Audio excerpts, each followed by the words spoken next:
Good morning, Bitcoiners. Hello, and welcome back to another edition of your Bitcoin Economic Calendar, the news you need to know for the week ahead in Bitcoin. Today is Monday, March 15th, and as always, we have a jam-packed episode. Today we're going to be looking at Bitcoin's option markets. We typically look at the call contracts, but today we're going to be diving into the put options and seeing some insights that are very interesting in that front. We're also going to be looking at macro indicators that point towards a continued rise in Treasury yields. This is important because we've noted there's been a correlation between Bitcoin and Treasury yields recently. So we're going to be diving deeper into that.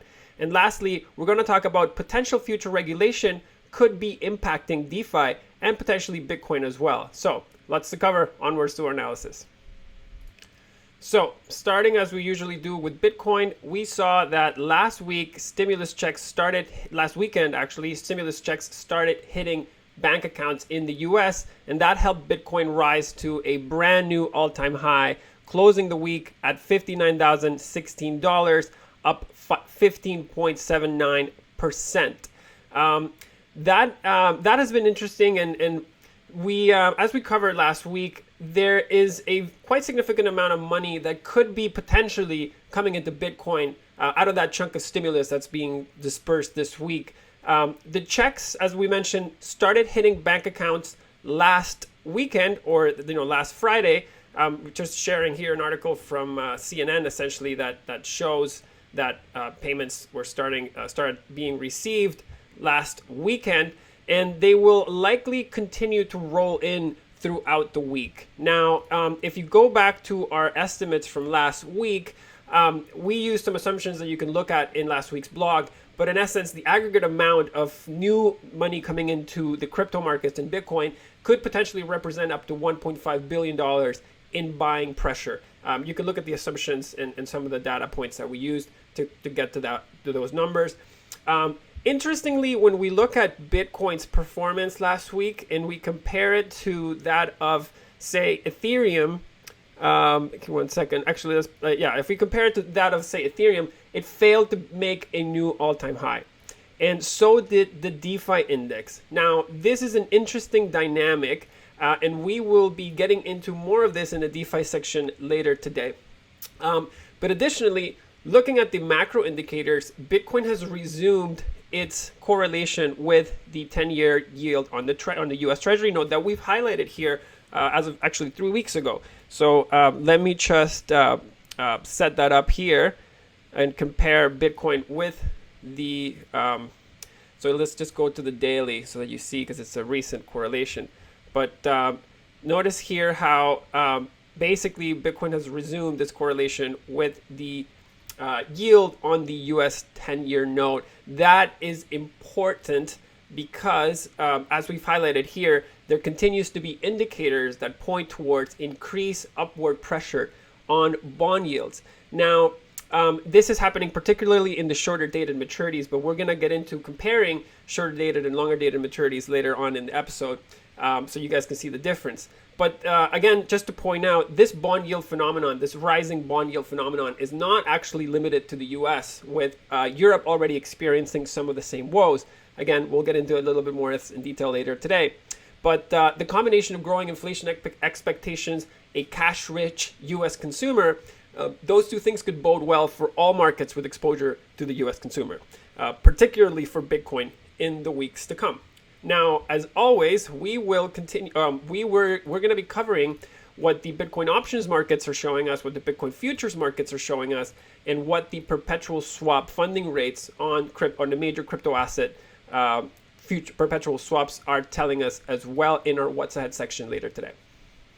Now, moving over to the S&P 500, we can see that the expectation of stimulus hitting the streets over the weekend was enough to push the S&P 500 and the Dow Jones Industrial Indexes to new all-time highs last week.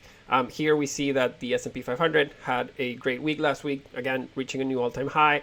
If we look at the Dow Jones Industrial, it's actually even quite more dramatic, a new all-time high. And we look at the NASDAQ, which was actually the only index that was left out of the all-time high party, although probably not for very long. Now, going back to the yields, the rising Treasury yields that we were highlighting, again, here's the performance last week on the 10-year yield, again, up 5.21% again. Now, rising bond yields tend to be typically bullish for the underlying currency. However, last week showed us a very very up week for yields with a down week for the dollar, which is typically unusual to see. That is something that we're going to keep our eyes on. But following up from last week, the Fed has given no further guidance on the current exemption that allows banks to accumulate treasury bonds and cash deposits at the Federal Reserve without them counting for their supplemental leverage ratios.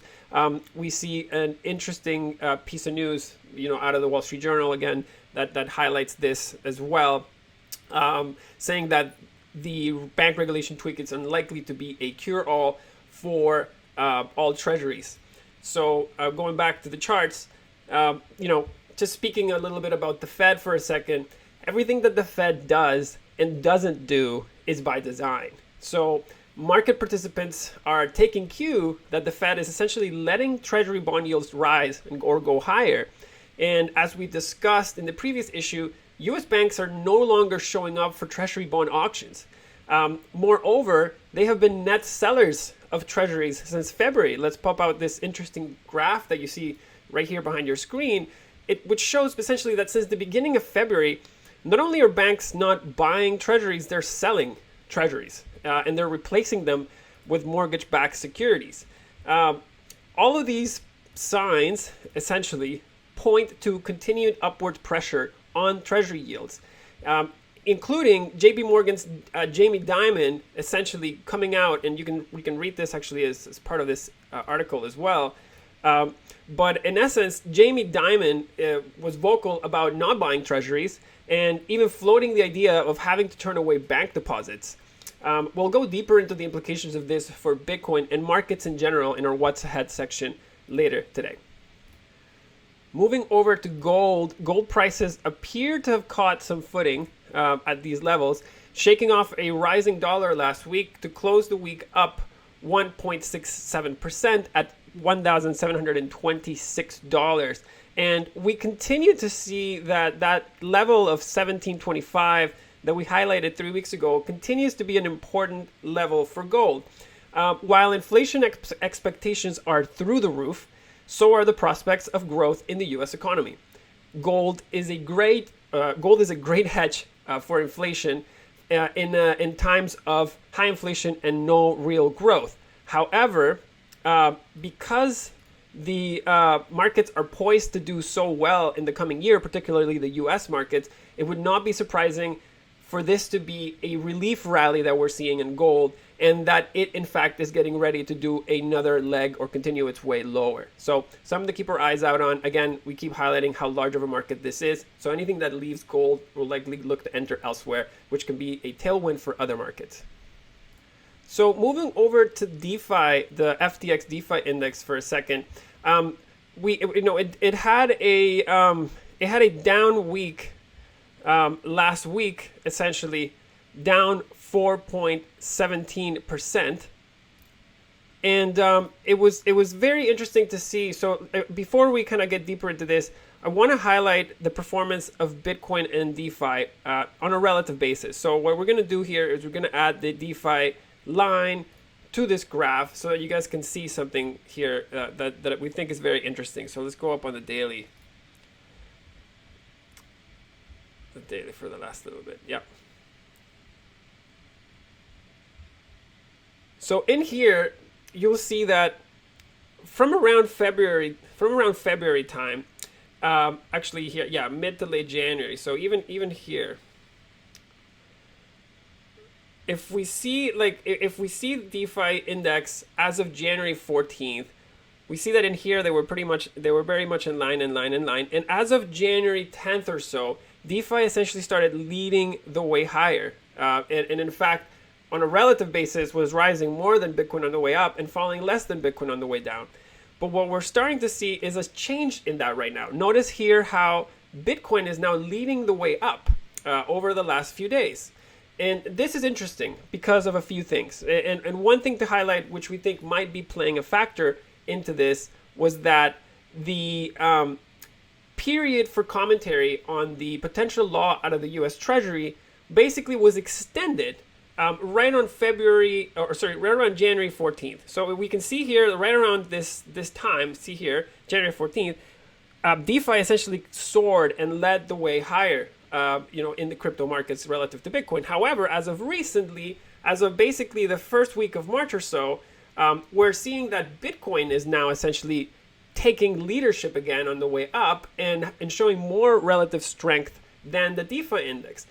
Why that may be is because investors are looking at the commentary period for the FinCEN law, which is coming to its expiration. So what happened, just to give you a refresher, the potential law that was proposed by the Treasury Department in Trump's administration was supposed to kick in, or was supposed to basically have moved to the next stage on January 14th. But what happened instead was that the Biden administration extended the commentary period for 45 more days. What that means is that this commentary period ends on March 31st. So similarly to the situation we're seeing in the treasuries, where there is no real new guidance on how this legislation is going to shake out, similar to what's happening with the exemption on the SLR on the treasury side, investors seem to be becoming more cautious on DeFi because it could be very much impacted by the law as is drafted. So again, just to pop it up, this is the rule that we're discussing. And this was an article from January 26th, essentially highlighting that the FinCEN had extended the comment period for this potential law. Now, to speak to why this is important, like as drafted, in essence, the market seems to be signaling that the proposed law would be more damaging to DeFi than it would for Bitcoin, which makes sense and is consistent with our analysis. If you think about the bulk of the activity in both Bitcoin and DeFi right now, the bulk of the activity currently driving Bitcoin prices higher is KYC friendly. These are institutions buying and clients buying through established exchanges that have very well established AML KYC processes. By contrast, the vast majority of the economic activity in the world of DeFi is carried out without KYC. And many of its end users are American. So we will continue to monitor the regulatory updates very closely and discuss its potential implications in the markets. Moving over to our Bitcoin mining difficulty commentary, not much has changed on the difficulty front, with our next adjustment on schedule to come in this coming Friday. The mempool has grown in size slightly, actually not significantly, since last week. So transaction times should continue to stay similar as those from last week. We'll continue to monitor any significant updates and share them with you right here or through our social media. So as always, we leave you with what's ahead for the week. Now, there are two major forces driving the markets this week. One of them is the stimulus checks hitting American citizens in earnest this week. And the other is that we have the Fed and US banks staring at each other in the face as Treasury yields continue to balloon. The Fed letting these yields rise could be interpreted as the Fed essentially tapering by not acting to attempt to lower them or keep them in check. And although the rising yield or bond yields is very much a global phenomenon, the US is in a very peculiar spot, being the economy that has received the most stimulus and poised to outgrow even China in the years to come, or in the year to come. There was an interesting article out of The Economist last week. You can check that out in our blog, which will have the link to it. Now, with a growing expectation of a strong recovery in the US and globally, the Treasury market drama continues to unfold as no further guidance was given from the Fed for that Treasury supplemental leverage ratio exemption that we were talking about last week. What banks and many investors are seeing is that if market indicators are correct, there will be an impending rise in yields, meaning bond prices will go down. What that means is that nobody wants to buy government bonds right now. This is particularly troublesome for banks, which not only hold treasury bonds, but they are typically buyers of them in large quantities. And there's one way to not take the hit on bond prices, and that is to hold them from the moment you buy them until maturity. This makes demand for short-term bond maturities higher, naturally, than the longer-dated maturities. This happens for two reasons. One, as we mentioned, shorter-term duration bonds are easier to hold until maturity. And the second one, an interesting one, is the banks are in a tricky spot because the cash deposits that they're getting because of the stimulus may be very transitory, meaning that they could be spent quickly. Because of this, the banks will have to have that cash readily available, and so it needs to have very liquid securities backing those deposits. The graph in our blog, which I won't be showing today, but we're basically comparing the yield on the 30-year note and the yield on the 10-year note. As expected and consistent with what we've describing, the yield on the 30-year note is rising much faster on a relative basis. You can check that graph or that chart out in our blog. And even more telling, or to leave you with yet another very telling macro chart that you can again take a look at in the blog, there's a historic correlation between the prices of copper and the yield on the 30-year bond. They have been correlated for many years, and as of recently, basically as of April or June last year, copper has broken out to the upside. What this could be interpreted as is that there is an impending following rise on bond yields. Now, as we can see, there are many macro signs that point to a continuation of rising yields unless the Fed steps in. We are already seeing that happening in Europe, as Europe's having to essentially talk down its bond yields and we saw the ECB Christine Lagarde last week ringing the alarms and announcing that they will be doing more bond purchases, again, to try to keep the yields in check. All eyes will be on the Fed as yields continue to face upwards pressure, and that affects Bitcoin because, as we've noted, there's a current correlation between Bitcoin prices and US Treasury bond yields. Again, to touch on the Bitcoin futures and options markets for a minute before we close off, the futures curve is showing a healthy contango with the December 2021 contract trading at around $67,000. In the option markets, we see the most open interest in the call side on the 70 and 72K contracts, with the $100,000 and $120,000 contracts also showing some meaningful open interest. But also of interest is that we're seeing a huge open interest in put contract positions for the 54,000 and 42,000 levels, making the put call ratio for March expiration roughly 2-to-1. Additionally, the implied volatility in the put contracts is also higher, meaning that people are paying up for downside protection. Bitcoin's perpetual swap futures funding rates are significantly higher than their 30-day average going into the week. These are signs that there could be more downside volatility in the week to come. We drafted this last night. We're seeing some of that downside volatility play out this morning. So, as always, we will keep you posted of any relevant news throughout the week, right here and through our Twitter social media account. If you like what you saw here today, if you learned something, I welcome you to subscribe, share it, and like the episode. If you have any questions or comments of things that you'd like us to cover in the next issue, feel free to drop them down in the comments section and we'll do our best to include them in the next issue. If you don't yet have a Ledon account, I welcome you to check us out, ledon.io, and you can learn how you can earn 6% APY on your Bitcoin and 12.5% APY on your USDC. Thanks, everybody. Have a wonderful week and be safe.